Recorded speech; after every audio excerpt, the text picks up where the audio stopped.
Hi all, welcome back to my channel. ഇന്ന് മീൻ വെച്ചിട്ടുള്ള തനി നാടൻ റെസിപ്പിയാണ് ഷെയർ ചെയ്യുന്നത്. നമ്മുടെ നാട്ടിൽ ബത്തൽ എന്നൊക്കെ പറയുന്നത് ഓരോ ഭാഗത്തും ഓരോ പേരാണ് നിങ്ങൾ പറയും.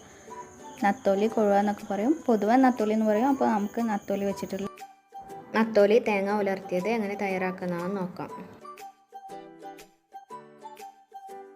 അതിനായിട്ട് ഞാനിവിടെ 1/4 കിലോ ബത്തൽ ഏകദേശം 250 ഗ്രാമിൻ്റെ അടുത്ത് വരും നന്നായിട്ട് കഴുകി വൃത്തിയാക്കി എടുത്തിട്ടുണ്ട്. ഇനി അതിലേക്കായിട്ട് ഒരു തേങ്ങ അരപ്പ് റെഡിയാക്കണം. അതിനായിട്ട് ഒരു 8-10 ചെറിയ ഉള്ളി, ചെറിയ പീസ് മാങ്ങ, ഒരു 5-6 ചീരമുളക് എരിവിനനുസരിച്ച്, ചെറിയ പീസ് ഇഞ്ചി, 2 തണ്ട് കറിവേപ്പില, 5-6 വെളുത്തുള്ളി, മെയിൻ ഇൻഗ്രീഡിയൻ്റായ തേങ്ങ ഒരു 1/2 കപ്പ് കൂടെ എടുത്തിട്ടുണ്ട്. ഇനി മിക്സിയുടെ ജാറെടുത്ത് അതിലേക്ക് 1/2 ടീസ്പൂൺ ഉലുവ, 1/2 ടീസ്പൂൺ ചെറിയ ജീരകം, ഇവ രണ്ടിൻ്റെയും പൊടി ഉണ്ടെങ്കിൽ അത് ചേർത്ത് കൊടുത്താലും മതി. ബാക്കി നമ്മൾ തയ്യാറാക്കി വെച്ചിട്ടുള്ള തേങ്ങ, ചെറിയുള്ളി, ഇഞ്ചി, വെളുത്തുള്ളി, ചീരമുളക്, കറിവേപ്പില എന്നിവ ചേർത്ത് കൊടുക്കും.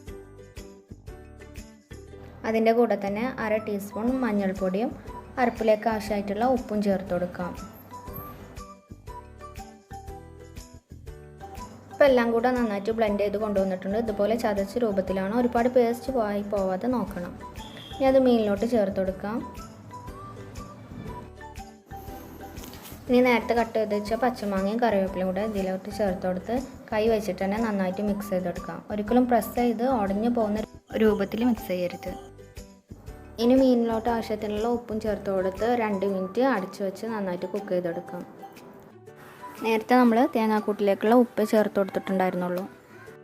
ഇടയ്ക്കൊന്ന് തുറന്ന് നോക്കുക. അപ്പോൾ മീനിൽ നിന്ന് വെള്ളമൊക്കെ ഇറങ്ങി വന്നിട്ട് കുക്കാവുള്ള വെള്ളമായി തന്നെ ഉണ്ടായിട്ടുണ്ടാവും.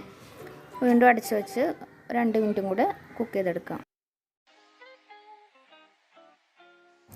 ഇപ്പോൾ മീനൊക്കെ നന്നായിട്ട് കുക്കായി വന്നിട്ടുണ്ട്. നമുക്കൊന്നെടുത്ത് ജസ്റ്റ് നോക്കാം.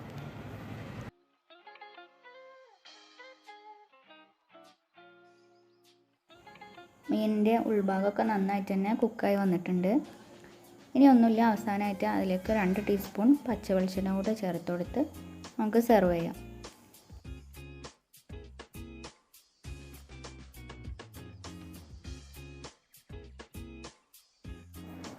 അപ്പോൾ അങ്ങനെ സിമ്പിളായിട്ടുള്ള നത്തോലി തേങ്ങ ഉലർത്തിയത് റെഡി ആയിട്ടുണ്ട്. വളരെ സിമ്പിളാണ്. തേങ്ങാക്കൂട്ട് ചേർത്ത് കുക്ക് ചെയ്യേണ്ട ഒരു ആവശ്യം ഇതിൽ വരുന്നുള്ളൂ. പെട്ടെന്ന് റെഡിയാക്കി എടുക്കാൻ പറ്റും. നല്ല ടേസ്റ്റുമാണ്. തനി നാടൻ ടേസ്റ്റിൽ ചോറിനൊക്കെ സൈഡായിട്ട് കഴിക്കാൻ പറ്റുന്ന ഒരു അടിപൊളി ഡിഷാണ്. അപ്പോൾ എല്ലാവരും ഒന്ന് ട്രൈ ചെയ്ത് നോക്കുക. ട്രൈ ചെയ്ത് നോക്കിയിട്ട് അഭിപ്രായങ്ങളൊക്കെ കമൻറ്റ് ചെയ്യാം. അതുപോലെ തന്നെ വീഡിയോ ഇഷ്ടമായാൽ ലൈക്ക് ചെയ്യുക, ഷെയർ ചെയ്യുക, ചാനൽ സബ്സ്ക്രൈബ് ചെയ്യാത്തവർ സബ്സ്ക്രൈബ് ചെയ്ത് സപ്പോർട്ട്